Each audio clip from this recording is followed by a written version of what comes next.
జ్యోతిష్య అభిలాషులందరికీ డిగ్రీల్లో అంటే time, degree అంటే టైం, ఓకే, ఎంత టైం డిఫరెన్స్ వస్తుంది. ఒంగోలు పంచాంగం, విజయవాడ పంచాంగం, తిరుపతి పంచాంగం, తిరుపతి దేవస్థానం వాళ్ళ పంచాంగం, కొద్దిగా రాజమండ్రి వాళ్ళ పంచాంగం, విశాఖపట్నం, ఇట్లా పంచాంగాలు ఉన్నాయి చాలా.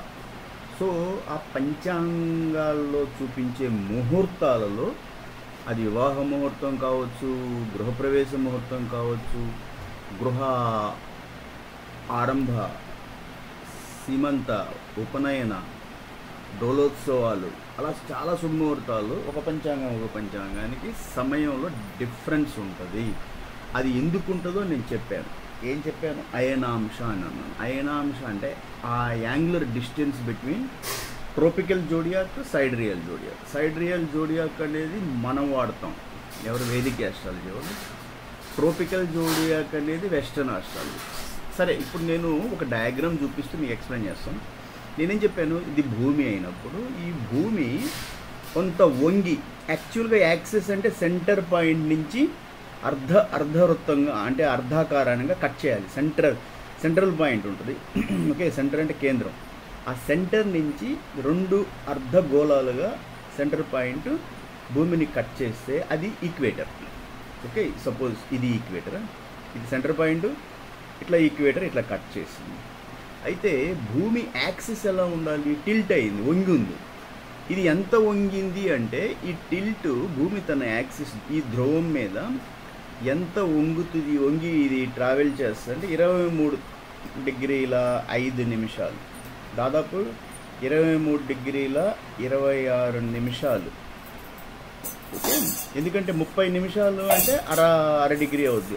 డిగ్రీకి 60 నిమిషాలు, ఒక డిగ్రీకి 1 నిమిషం అంటే 60 సెకండ్లు. సో 26 నిమిషాలు అంటే 1 డిగ్రీకి ఇంకొక 4 నిమిషాలు తక్కువ. సో 23.5 డిగ్రీ అనుకోవచ్చు. సో అందుకని ఇక్కడ రాసి 23.5 డిగ్రీ. ఈ తన అక్షం మీద, అక్షం పద ఈ రకంగా 23 డిగ్రీ 26 మినిట్స్ వంగి తిరుగుతూ ఉంటుంది భూమి. సో ఈ టిల్ట్ని ఏమంటారంటే, ఈ యాక్సిస్ మీద ఈ టిల్ట్ అవుతుంది కదా, అది 23 డిగ్రీల 5 నిమిషాలు వంగి తిరగటం, టిల్ట్ అండ్ వాలిపోయి తిరుగుతుంది అంటారు.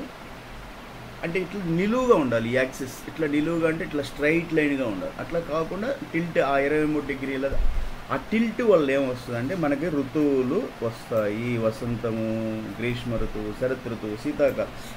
అలా వంగకపోతే, టిల్ట్ కాకపోతే మనకి అన్ని రోజులు ఒకేలాగా ఉంటాయి. అన్ని రోజులు ఒకేలాగా ఉంటే ఋతువులు అనేవి ఏర్పడవు. సమ్మర్లో టెంపరేచర్ ఎక్కువ ఉండాలి, వర్షాకాలంలో వర్షాలు పడాలి.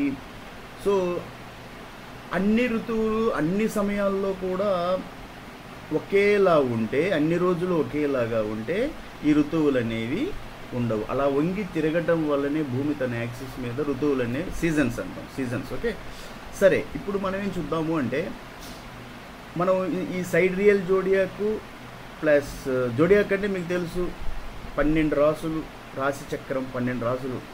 ఆ రాశి చక్రమే జోడియాక్. అంటే సూర్యుడు తన చుట్టూ తిరిగే ఈ ఏరియాని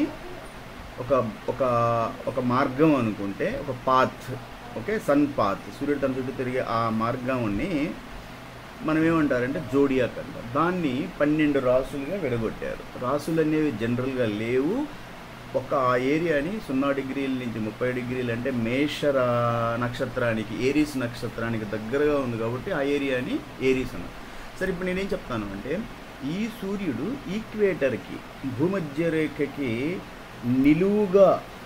నిలువుగా తన ఈ కిరణాలు నిలువుగా పడేటప్పుడు ఆ రోజు పగలు రాత్రి ఈక్వల్గా ఉంటాయి.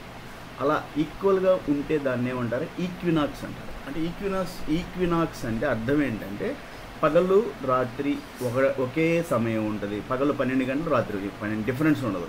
పగలు ఎక్కువ, పగలతో రాత్రితో అట్లా ఉండదు. ఆ రోజుని ఏమంటారంటే, ఆ పాయింట్ ఎక్కడైతే సూర్యుడి కిరణాలు పడతాయి ఆ పాయింట్ ఈక్వినాక్స్ పాయింట్ అంటారు. అయితే ఈ భూమి ఇలా టిల్ట్గా తిరుగుతూ ఉండటం వల్ల ఈ ఈక్వినాక్స్ పాయింట్ ఏమొస్తుందంటే, కొన్ని అంటే ఎంత వెనక్కి, ప్రెసిషన్ అంటారు. ప్రెసిషన్ అంటే వెనక్కి వెళ్ళటం. ఎంత వెనక్కి వెళ్తుంది అంటే నేను చెప్తాను. ఇప్పుడు ప్రెసిషన్ ఆఫ్ డిగ్రీ అంటారు, దీన్ని ఏమంటారు, ప్రెసిషన్ ఆఫ్ ఈక్వినాక్స్. అంటే ఆ ఈక్వినాక్స్ పాయింట్ వెనక్కి వెళ్తుంది. ఎంత వెళ్తుంది అంటే 50.3 సెకండ్లు. ప్రతి సంవత్సరం ఈ ఈక్వినాక్స్ పాయింట్ 50.3 సెకండ్స్ వెనక్కి. దాన్ని అంటారు ప్రెసిషన్ ఆఫ్ ఈక్వినాక్స్. అంటే వెనక్కి వెళ్ళడం అనమాట ఆ పాయింట్. ఓకే, ఏ పాయింట్? Equinox point 50.3 seconds. ఇది ఈక్వినాక్స్ పాయింట్ అని. ఎక్కడైతే సూర్యుడి కిరణాలు డైరెక్ట్గా ఇక్కడ పడతాయో అది ఎప్పుడు పడుతుంది? మార్చి 2 సంవత్సరంలో 2 సార్లు పడతాయి.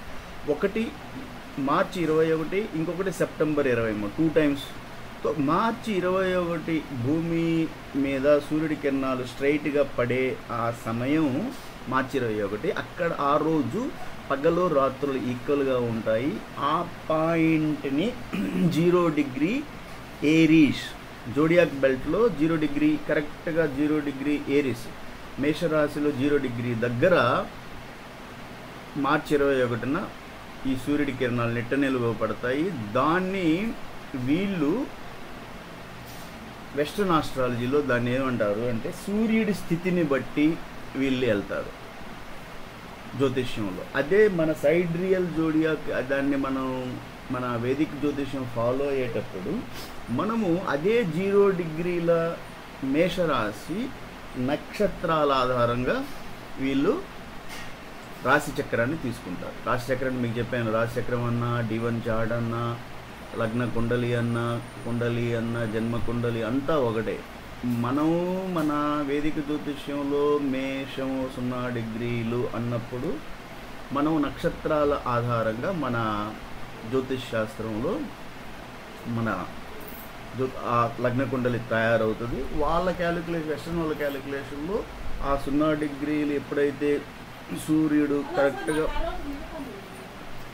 మార్చి 21వ తేదీన పగలు రాత్రి ఈక్వల్గా ఉంటుంది, అది మార్చి 21. ఆ సమయంలో సూర్యుడు భూమి మీద నిట్ట నిలువుగా పడేటప్పుడు అది కరెక్ట్గా 0 డిగ్రీల మేషం దగ్గర, ఉదాహరణ 0 డిగ్రీల మేషం అంటే నేను చార్ట్ ఒకటి చూపిస్తాను మీకు. ఇప్పుడు చూడండి, ఇది మేషరాశి. మేషరాశి అంటే ఇక్కడ నుంచి నేను మోసపెట్టిన 0 డిగ్రీలు ఇక్కడ దాకా 30 డిగ్రీలు. ఇది ఎప్పుడు ఇంగ్లీష్ వెస్టర్న్ ఆస్ట్రాలజీలో మార్చి 21న సూర్యుడి కిరణాలు భూమి మీద నెట్ నిలువుగా పడతాయి. కాబట్టి వాళ్ళు సూర్యుడి స్థితిని, ఈక్వినాక్స్ స్థితిని బట్టేసి వాళ్ళ జ్యోతిష్యం నడుస్తుంది. మన ఆస్ట్రాలజీ, మన వేదిక జ్యోతిష్యం ఎల్లప్పుడూ కూడా 0 డిగ్రీలే, కానీ నక్షత్రాలను బేస్ చేసుకొని నక్షత్రాలు ఫిక్స్డ్ అంటే అవి తిరగవు. అక్కడ ఏంటంటే చాలా నక్షత్రాలు ఆకాశంలో మనం ఏమంటామంటే కాన్స్టలేషన్స్, నక్షత్ర సముదాయాలు, ఏరీస్. ఇప్పుడు రాసులు మనం 12 చెప్పుకుని రాసులు నిజంగా ఆ రాసులు లేవు. ఆ ఏరియా 0 డిగ్రీల నుంచి 30 డిగ్రీలకు ఉండే మేషం 0 డిగ్రీ నుంచి 30 డిగ్రీలు, వృషభం వచ్చి 30 నుంచి 60 డిగ్రీలు, మిథునం వచ్చి 60 నుంచి 90 డిగ్రీలు. ఈ ఏరియా 0 డిగ్రీల నుంచి 30 డిగ్రీలని ఏ నక్షత్ర సముదాయంకైతే దగ్గరగా ఉందో ఆ నక్షత్ర సముదాయం పెడతారు. ఇప్పుడు ఈ ఇక్కడి నుంచి మేషం కాడి నుంచి మేషం, వృషభం, మిథునం, కర్కం, సింహం, కన్య, తుల, వృశ్చికం, ధనుస్సు, మకర, కుంభ, మీనాలు, ఇదంతా సూర్యుడి చక్రం. సూర్యుడు మొత్తం కూడా సూర్యుడు తిరిగే తన మార్గం, ఆ మార్గాన్ని మనం విభజిస్తాం అన్నమాట. అందుకని దీన్ని జోడియాక్ బెల్ట్ అన్నారు ఇంగ్లీష్లో. మన తెలుగులో సూర్యుడి మార్గం, సూర్యపథం, సూర్యుడి తిరిగే ఆ మార్గం. దాన్ని మనం ఇట్లా విడగొట్టుకొని డిగ్రీల్లో విడగొట్టి ఆ పేరుకి ఆ నక్షత్ర సముదాయం పేరు పెడతాం. కానీ మేషము, వృశ్చికం అనే అవి జనరల్గా లేవు అన్నమాట. ఆ నక్షత్ర సముదాయం పేరు పెట్టాం. సరే, ఇప్పుడు మనం పాయింట్కి వస్తే ఇక్కడ ఇలా సూర్యుడు ఈ పాయింట్ని ఈక్వినాక్స్ అంటే ఎక్కడైతే 0 డిగ్రీ ఏరీస్ ఆ సమయాన్ని సూర్యుడు భూమి మీద కిరణాలు పడినప్పుడు దాన్ని పగలు రాత్రి సమానంగా ఉండే ఆ పాయింట్